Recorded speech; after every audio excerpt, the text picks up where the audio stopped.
ఈరోజు నేను మీకు నా వాల్ జడ రహస్యం చెప్పేస్తాను. ఆల్రెడీ చాలాసార్లు చెప్పాను, అయినా కూడా మీరు మళ్ళీ అడుగుతూనే ఉన్నారు కదా. సో ముందు రోజు నైట్ అయితే మనం మెంతులు నానబెట్టుకోవాలి. ఇదిగోండి మా పెద్ద మనిషి అయితే నానబెట్టేశాడు. నెక్స్ట్ డే మార్నింగ్ మెంతులు, వేపాకు అన్నీ కూడా వేసుకోవాలి. అదేంటి వాల్ జడ రహస్యం చెప్తాను ఇవన్నీ చూపిస్తున్నాను అనుకుంటున్నారా?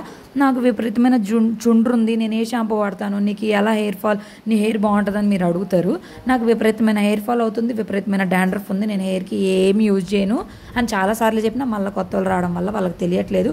ప్రజెంట్ నేను క్లినిక్ ప్లస్ షాంపూ, అలాగే హెడ్ అండ్ షోల్డర్స్ అలాగా మార్చి యూజ్ చేస్తున్నా. డాండ్రఫ్ అయితే అసలు తగ్గట్లేదు. ఇంకా అమ్మ వాళ్ళ ఇంట్లో ఉన్నాను కాబట్టి ఇక్కడైతే కొంచెం మట్టి అది ఉండిద్ది, ఇంకా క్లీనింగ్ కూడా ఈజీగా ఉంటుంది అని చెప్పేసి అప్లై చేసుకుంటున్నా. సో గారెలు వేసేసుకున్నాను. ఇంకా అది 2 to 3 hours అయితే ఉంచుకోవాలి. మెంతుల వల్ల హెయిర్ ఫాల్ అనేది తగ్గుతుంది అండ్ హెయిర్ గ్రోత్ బాగా అవుతుంది. వేపాకు వల్ల చేదు ఉండడం వల్ల డాండ్రఫ్ తినేసిద్ది. కర్పూరం వల్ల చలవగా ఉండిద్ది. ఎందుకే నా తలకి ఏం దెబ్బ తగిలిందో చెప్పలేదు కదా, ఫుల్ వీడియోలో చూడండి. హెయిర్ అయితే చాలా సాఫ్ట్గా సిల్కీగా అవుతుంది, మెస్ కూడా అంతే అవుతుంది. నచ్చిందా? లైక్ చేయండి. Bye bye.